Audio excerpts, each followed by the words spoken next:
Bismillahirrahmanirrahim.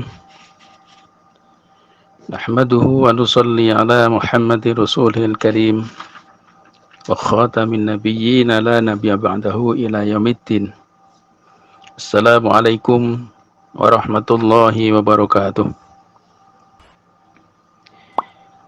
Ibu-ibu dan bapak-bapak, saudara-saudaraku yang saya hormati, rahimakumullah, yang semoga senantiasa berada dalam lindungan rahmat Allah Subhanahu wa taala. Hari ini kita berada di tanggal 25 Desember yang oleh saudara-saudara kita kaum Kristiani diperingati sebagai hari Natal, yakni hari lahirnya Yesus Kristus, atau dalam bahasa kita Nabi Isa alaihis salam.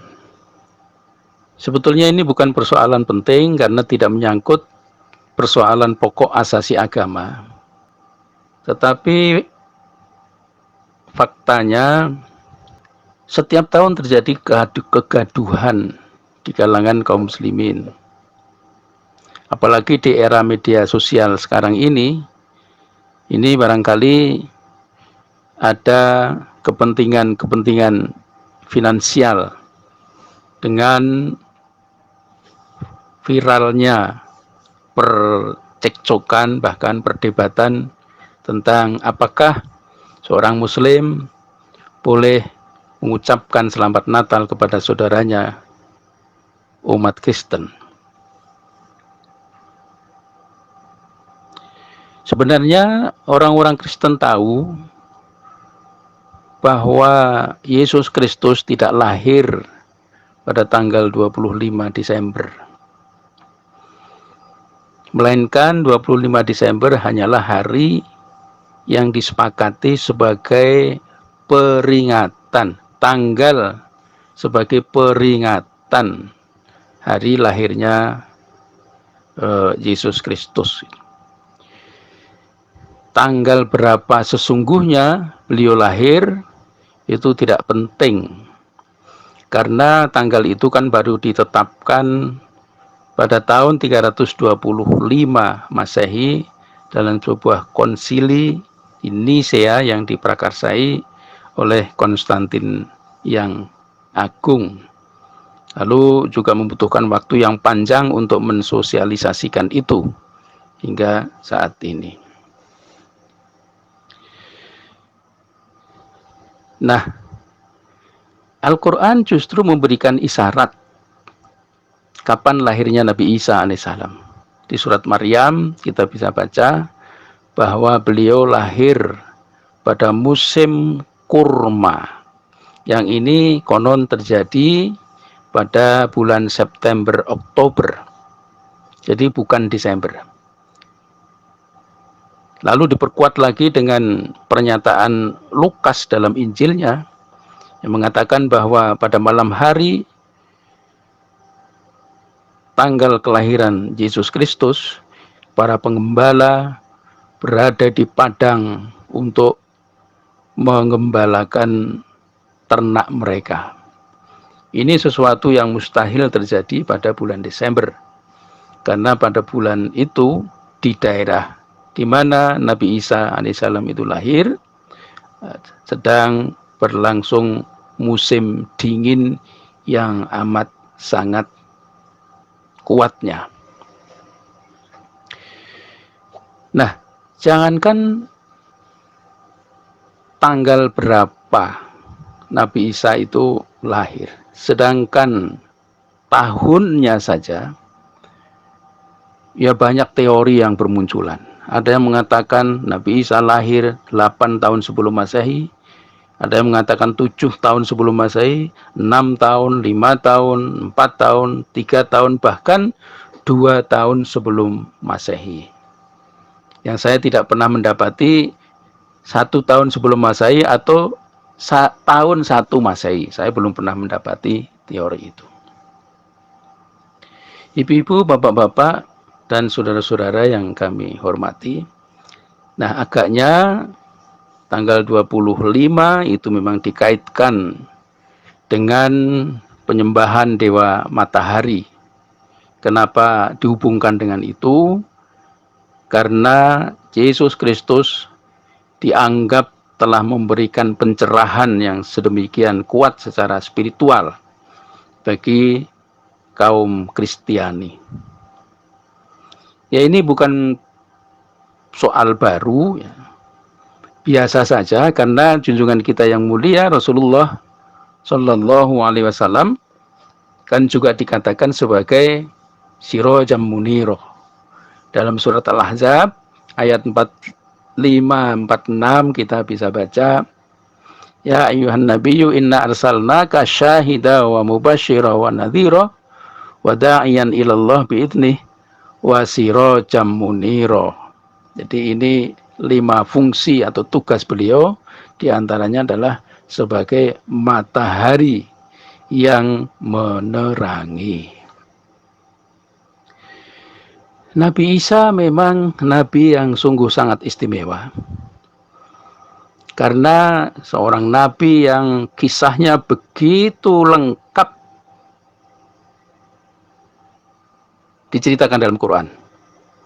Berbeda dengan junjungan kita Rasulullah Muhammad SAW yang praktis tidak ada kisah sebagai manusia, itu praktis tidak ada. Beliau, ini Rasulullah Muhammad SAW itu keturunan siapa, bapaknya siapa, ibunya siapa, dan lain sebagainya, itu tidak kita dapati informasi di dalam Quran. Tetapi hebatnya kita tidak pernah berpikir bahwa Muhammad SAW itu tidak punya bapak dan juga tidak punya ibu. Ini hebatnya. Nah, Nabi Isa itu dikisahkan dari mulai nenek moyangnya. Katakanlah kalau misalnya kita baca, ini dikisahkan bahkan di 2 tempat sekurang-kurangnya dalam Quran, yaitu di surat Ali Imran di bagian agak awal itu, lalu juga di surat Maryam. Nah, ayat 35 bahkan sebelumnya, ayat sebelumnya, misalnya kita baca mulai ayat 33 misalnya, di sana dinyatakan innallaha astafa Adama wa Nuha wa ala Ibrahim wa ala Imrana alal alamin. Nah, bahwa Allah memilih Adam, Nuh, dan keluarga Ibrahim dan keluarga Imran melebihi seluruh bangsa. Nah, ayat ini memberikan informasi kepada kita, sekurang-kurangnya menunjukkan bahwa Nabi Isa, karena sesudah ayat ini bercerita tentang Nabi Isa, kelahiran Nabi Isa. Sekali lagi ayat ini memberikan informasi kepada kita bahwa Nabi Isa itu keturunan manusia biasa. Yang disebutkan dalam ayat itu ada Adam, ada Nuh, ada Ibrahim, ada Imran. Itu adalah manusia biasa. Sehingga tidak semestinya kemudian Nabi Isa itu diangkat sebagai Tuhan. Manusia tidak akan melahirkan Tuhan. Ini saya kira yang penting. Lalu juga ada informasi lain yang barangkali bisa kita ambil dari ayat ini. Innallaha astafa Adam. Dan seterusnya itu.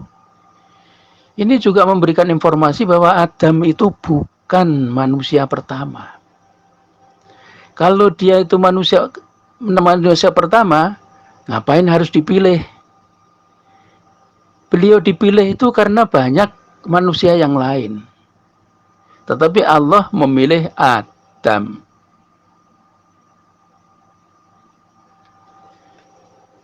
Nah, meskipun ini juga bukan persoalan penting, ya, karena Islam tidak menuntut beriman kepada manusia pertama. Siapapun manusia pertama dalam konteks iman Islam itu tidak penting. Karena yang dituntut adalah beriman kepada para nabi. Amanar rasulu bima unzila ilahi mir rabbihi wal mu'minun, dan seterusnya. Kulun amana billahi wa malaikatihi wa kutubihi, dan seterusnya. Wa rusulih la nufarriqu baina ahadim mir rusulih. Nah, ini jadi sekali lagi Islam berkepentingan untuk beriman itu kepada para nabi, bukan kepada manusia pertama. Siapapun manusia pertama ya silahkan saja, nggak ada urusan itu. Kalau kita merasa penting untuk mengetahui manusia pertama, ya silahkan melakukan kajian, melakukan penelitian, dan seterusnya. Baiklah ibu-ibu dan bapak yang kami hormati, karena di ayat berikutnya kan menyatakan bahwa Adam, Nuh, Ibrahim, dan itu memang nasab ya, keturunan ya. Jadi mereka adalah memang keluarga. Yang satu keturunan dari yang disebutkan sebelumnya, kira begitu.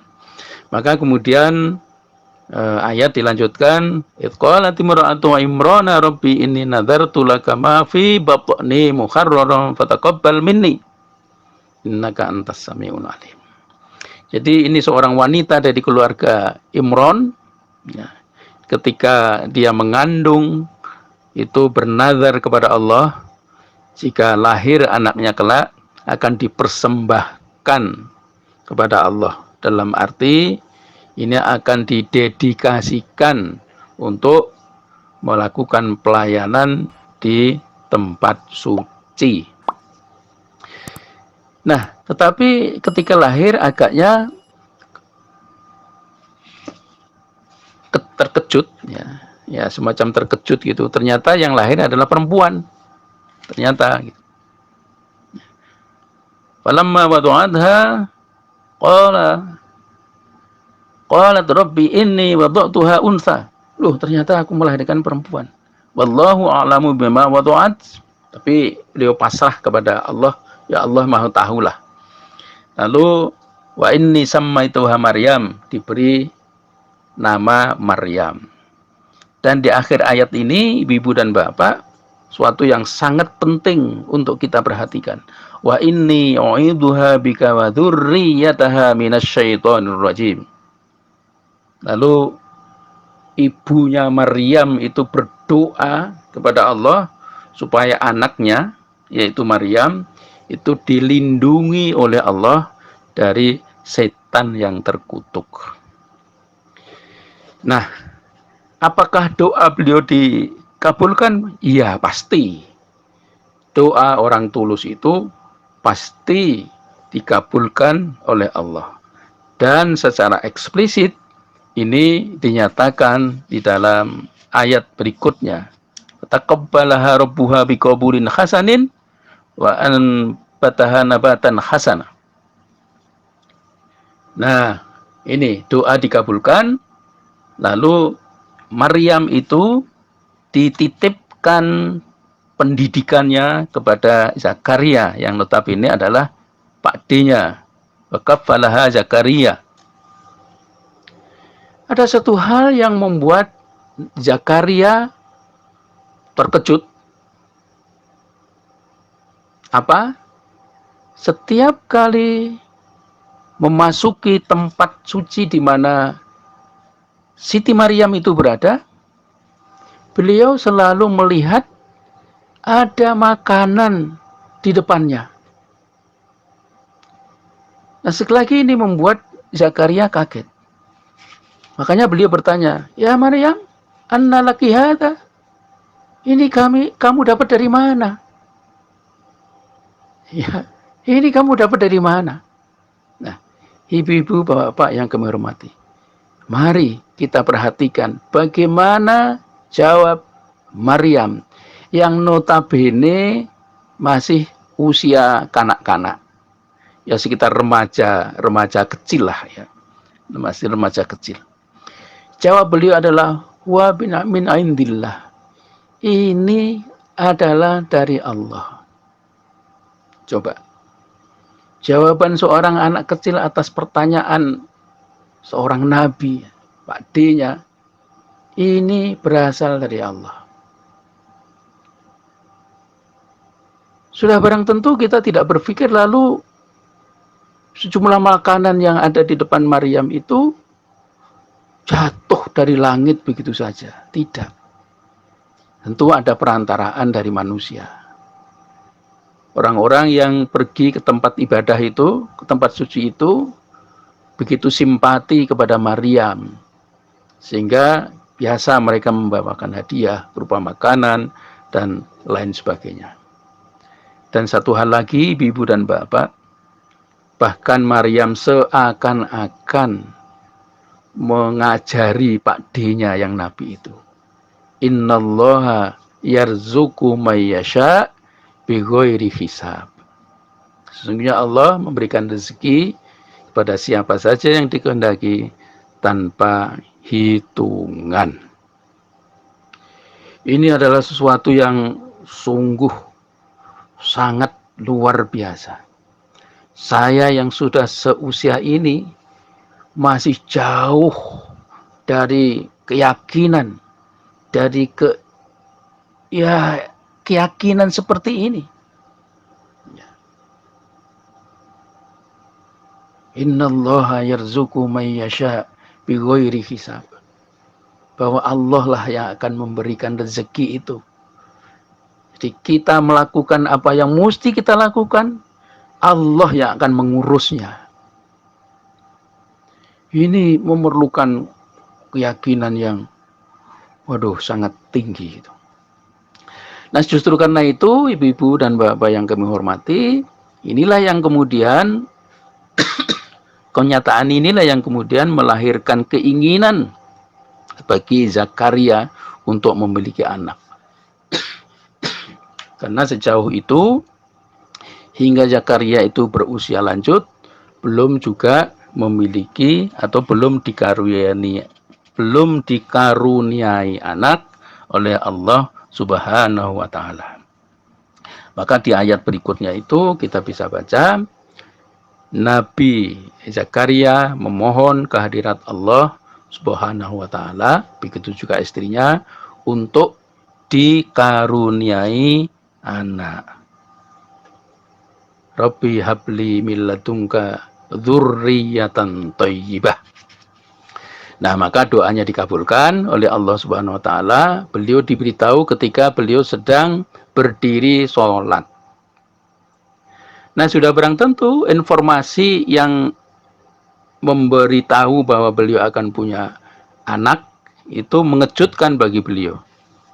Maka beliau berkata, qala rabbi anna yakunu li ghulamu wa qad balaghoniyal kibaru wa mura'ati akhir. Bagaimana aku punya anak sedangkan aku sudah berusia lanjut sementara istriku mandul. Ini kata Nabi Zakaria.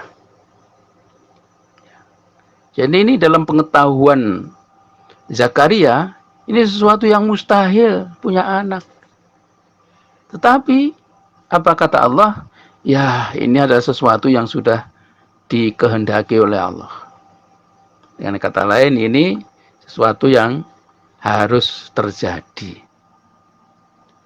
Entoh Zakaria masih juga belum puas dengan jawaban itu. Beliau masih minta tanda bukti, tanda-tanda bahwa beliau akan mempunyai anak.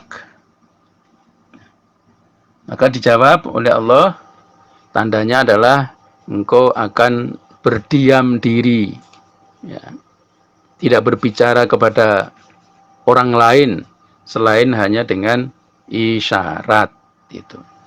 Nah, ini ada beberapa tulisan yang pernah saya baca. Ini mengatakan bahwa Nabi Zakaria itu tiba-tiba bisu gitu ya. Ini saya kira tidak demikian. Beliau tidak berbicara kepada orang lain itu karena beliau fokus untuk berkomunikasi dengan Allah melalui doa dan lain sebagainya. Ibu-ibu, bapak-bapak yang kami hormati, ya secara singkat saja saya tidak membacakan ayat-ayatnya secara lengkap ya, karena ini banyak ayatnya yang mengisahkan dengan itu. Tapi saya kira ibu-ibu dan bapak ini bisa mengulang membacanya secara tertib ya, secara teratur, sehingga akan mendapatkan saya kira gambaran yang lebih lengkap lah, saya kira begitu. Nah, ayat berikutnya ibu-ibu dan bapak ini kemudian beralih pada kisahnya Siti Maryam. Ini mulai ayat yang ke-42 itu, yang di situ dinyatakan bahwa malaikat memberitahu kepada Maryam, innallaha astafaki wa tahharaki wastafaki ala nisa'il alamin.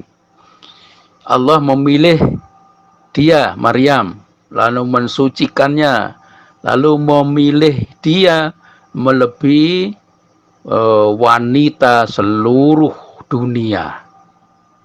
Jadi Maryam itu dipilih oleh Allah sebagai wanita yang terbaik di seluruh dunia. Ya, dalam bahasa kita barangkali Maryam itu adalah Miss Universe, ya, yang jurinya Allah Subhanahu wa Ta'ala. Maka di ayat berikutnya memerintahkan kepada Maryam untuk ya taat kepada Allah, untuk bersujud, untuk berrukuk, dan seterusnya. Selanjutnya ibu-ibu dan bapak yang kami hormati, nah setelah ayat yang ke-44 ini di situ ada informasi kepada kita bahwa yang agaknya banyak orang, ya mungkin terutama adalah para pemuda, itu begitu tertarik kepada Maryam, ya karena kecantikannya barangkali, juga tentu saja karena kesolehannya, solehahannya gitu ya. Jadi solehah gitu. Nah, lalu untuk menentukan siapa yang akan mendapatkan Maryam itu, rupa-rupanya pada tempo dulu itu harus dengan undian, yaitu dengan melempar kalam. Nah, ini lagi cara pada waktu itu untuk menentukan siapa yang akan mendapatkan Maryam sebagai istrinya. Nah, maka di ayat berikutnya malaikat kembali datang kepada Maryam untuk memberitahukan bahwa Maryam akan melahirkan seorang anak laki-laki. Bahkan di situ disebut namanya adalah Al-Masih Isa ibnu Maryam. Ada keterangan yang penting saya kira, wajiham fid dunya wal akhirah wa minal muqarrabin.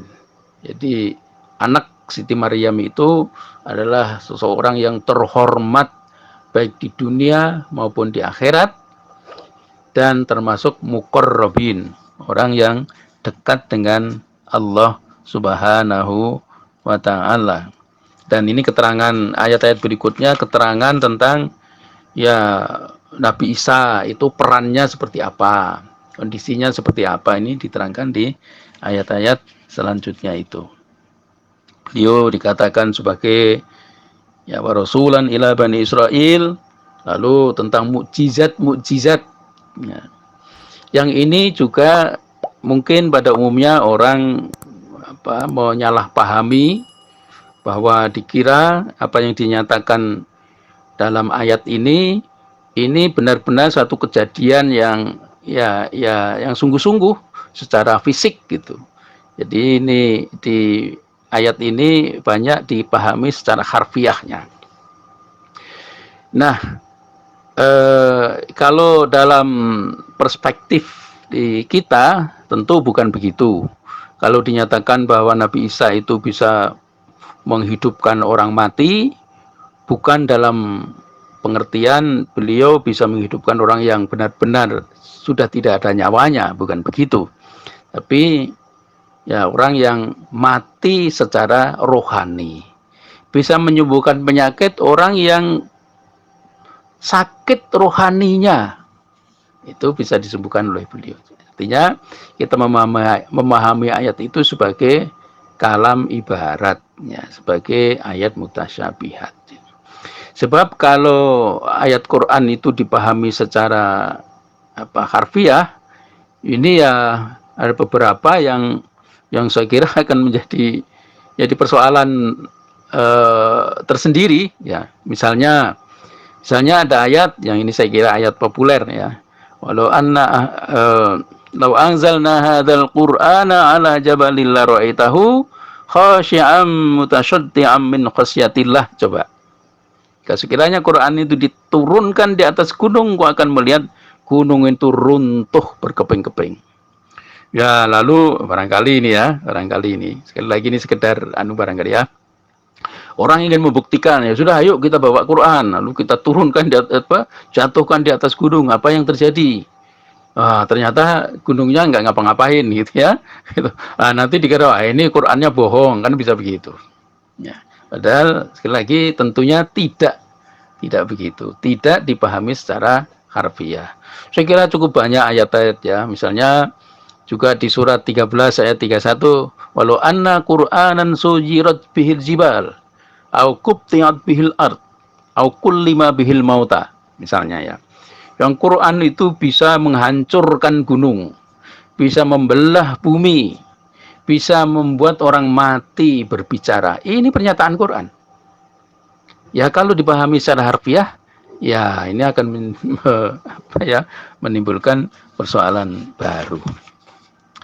Nah, ibu-ibu, bapak yang kami hormati, ayat selanjutnya ini setelah menguraikan tentang ya katakanlah mukjizat Nabi Isa alaihissalam.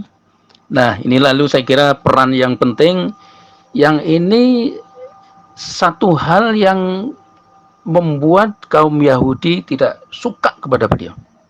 Wa musaddiqan lima baina yadayya minat Taurah wa liukhilla lakum ba'dalladzi khurrima 'alaikum wa ji'tukum bi ayatin mir rabbikum fattaqullaha wa'ti'un. Bahwa beliau itu adalah sebagai atau membenarkan apa yang ada sebelumnya tentang Taurat, dan aku, ini pernyataan Nabi Isa, menghalalkan kepada kamu sebagian dari apa yang diharamkan kepada kamu. Jadi Nabi Isa itu mengubah ketentuan yang terdapat di dalam Taurat, yaitu antara lain ini menghalalkan apa yang diharamkan di dalam kitab Taurat itu. Inilah yang sekali lagi membuat kaum Yahudi ya di samping alasan-alasan lain ya, ini adalah salah satu alasan yang kaum Yahudi itu lalu bahkan menganggap beliau sebagai nabi palsu, dan oleh karena itu ya ini dalam pandangan mereka layak untuk mendapat hukuman. Gitu ya. Nah, kemudian juga memberitahukan bahwa beliau datang itu sebagai utusan Allah. Loh, ini loh tanda buktinya itu nyata, real gitu loh. Ya. Nah, lalu beliau juga mengajak untuk fattaqullaha wa ati'un. Maka bertakwalah kepada Allah dan taatlah kepadaku. Ya ini sama ya. Kalau kita kembali ke depan tadi ya, di ayat 31 kan juga Nabi Muhammad itu menuntut ya ketaatan lah ya, ketaatan itu. Qul in kuntum tuhibbunallaha fattabi'uni, maka ikutilah aku. Ya kan?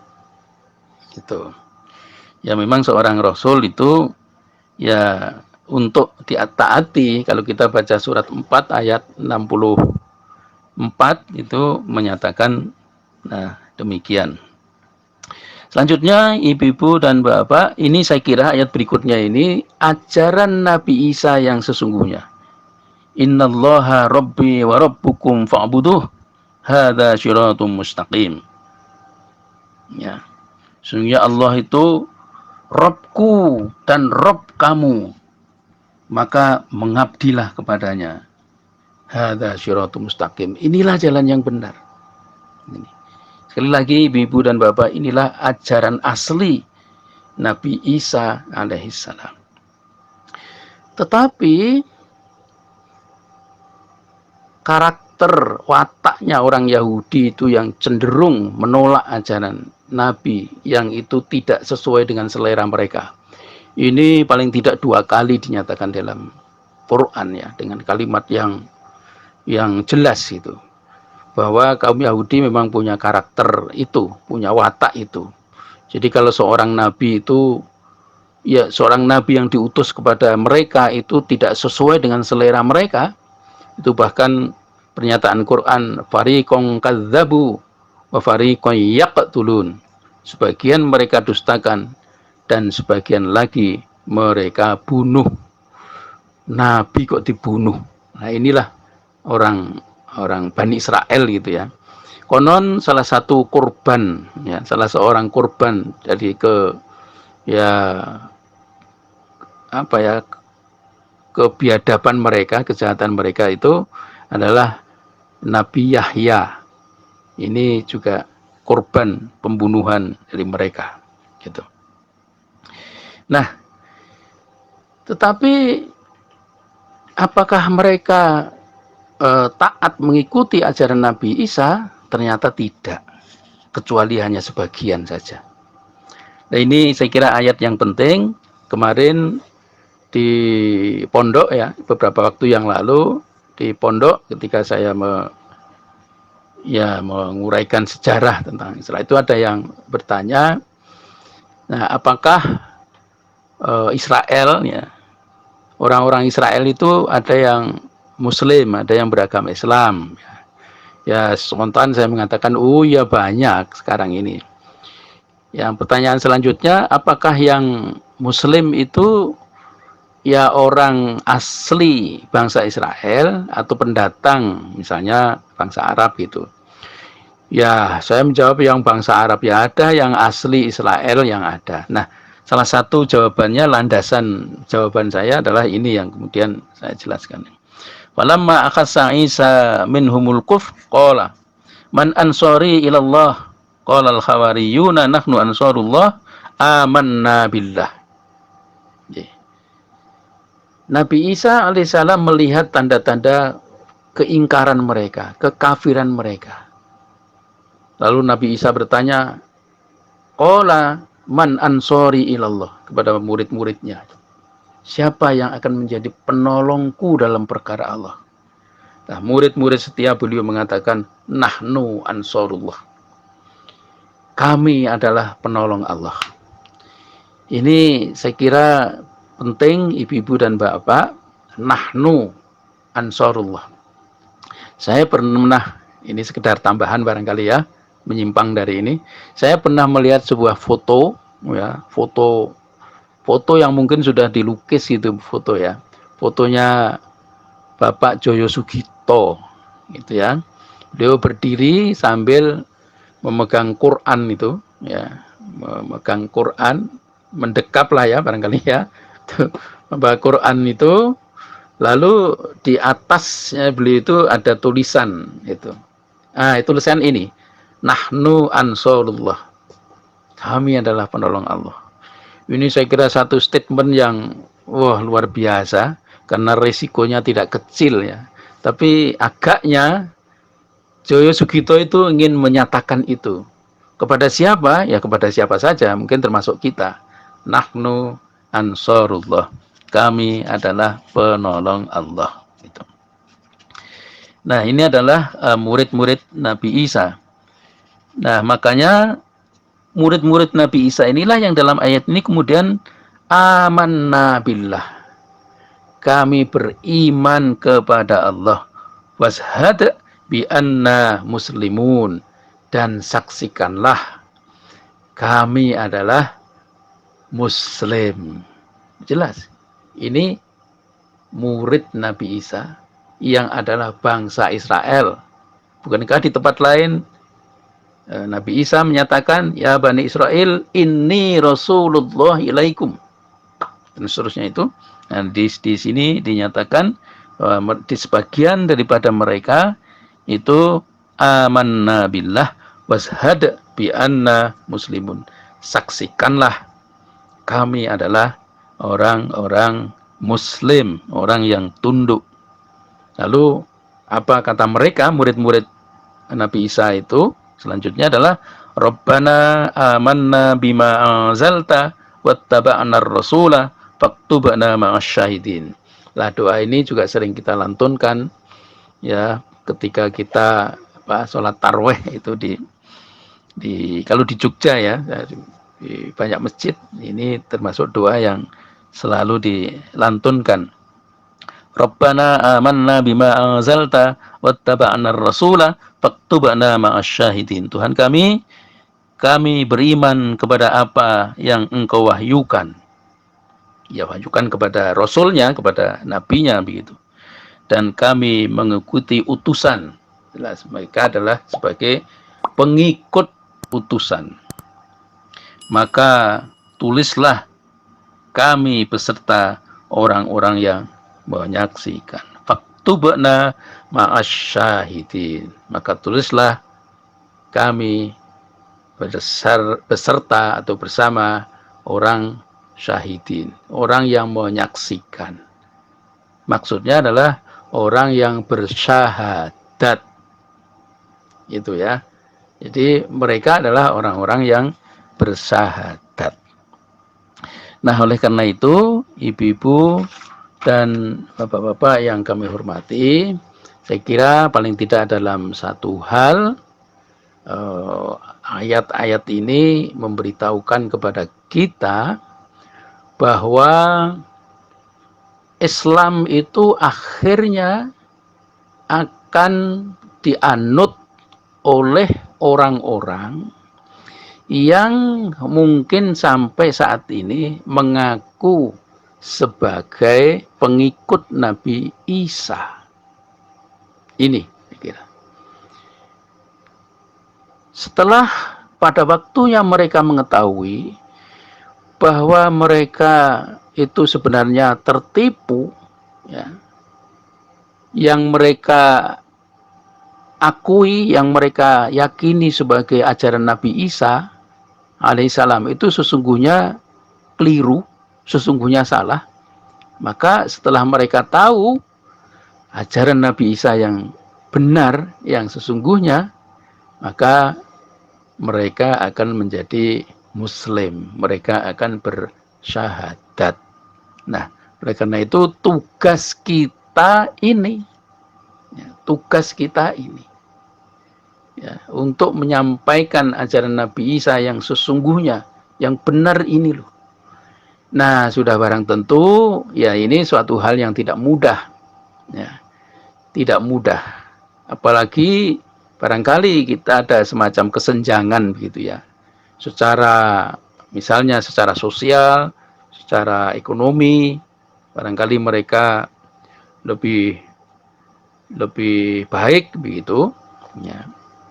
Tetapi saya kira kalau kita mengikuti ajaran Quran ini ya insya Allah lah secara ya bertahap ini akan berhasil. Bagaimana Quran menuntun kita? Ya, ud'u ila sabili rabbika bil hikmah wal mau'izatil hasanah wajadilhum billati hiya ahsan, dan juga yang lain-lain ya. Ini karena aturan Quran, sehingga kalau kita melakukan sesuai dengan itu, ya ini akan. Dan inilah saya kira Ahmadiyah Lahore, Gerakan Ahmadiyah Indonesia ya sangat sangat concern lah, sangat perhatian bagaimana menampilkan Islam, bagaimana mengekspresikan keberislamannya itu ya dengan ya sebagaimana Nabi Isa itu tampil ya dengan ya rendah hati ya, dengan lemah lembut ya, tidak dengan kekerasan dan lain sebagainya yang semacam itu. Yang ini justru akan menjauhkan orang itu dari Islam. Nah, saya kira kalau ini terus-menerus kita lakukan, apalagi kalau kita melakukannya bersama-sama, ini akan memiliki kekuatan gitu. Karena apa, ibu-ibu dan bapak, saya kira kita semua yakin dengan keyakinan yang kuat, zaman ini adalah zaman yang memang dirancang oleh Allah, didesain oleh Allah sebagai zaman yang Islam harus kembali tampil ke permukaan. Ayat Qur'annya yang menyatakan itu saya kira cukup banyak, ibu-ibu dan bapak yang kami hormati. Ya, persoalannya kita ini mau melakukan apa tidak, saya kira ini persoalannya di situ. Ya. Kalau kita mau melakukan karena timingnya itu tepat, betapapun yang kita lakukan itu sederhana, ini pasti akan membuahkan hasil.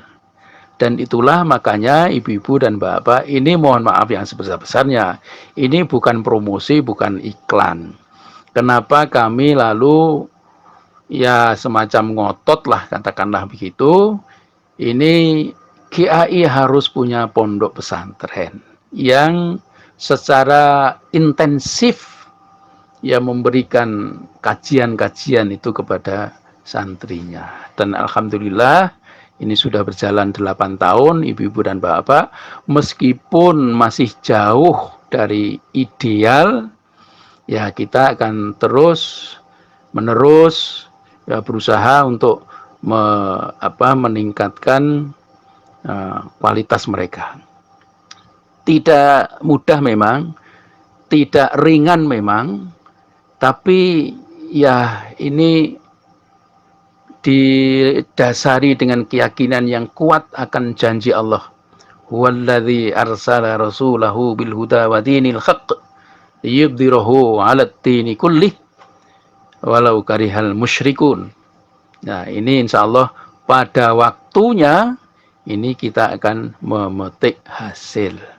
Tetapi ibu-ibu dan bapak, kami ingin mengingatkan, keberhasilan itu tidak mungkin bisa dicapai dengan mudah.